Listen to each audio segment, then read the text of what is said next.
किसी के लिए हद से ज़्यादा परेशान मत रहो, क्योंकि अगर वो तुम्हारे हक में बेहतर होगा तो तुम्हें ज़रूर मिलेगा।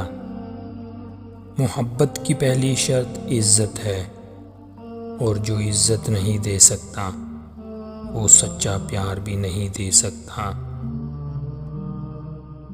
जब तुम्हें दो लोगों से एक ही वक्त में मोहब्बत हो जाए तो हमेशा दूसरों का इंतखाब करना, इसलिए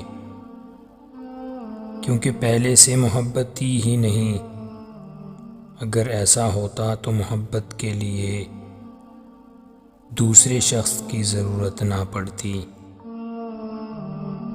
लोगों को खोने से ना डरो, लेकिन डरो इस बात से कि कहीं तुम लोगों को खुश करते करते खुद को ना खो दो। लहजे और अल्फाज की खूबसूरती वो खुसूसियात हैं जो आपको उन देखे इंसान का दीवाना बना देती हैं।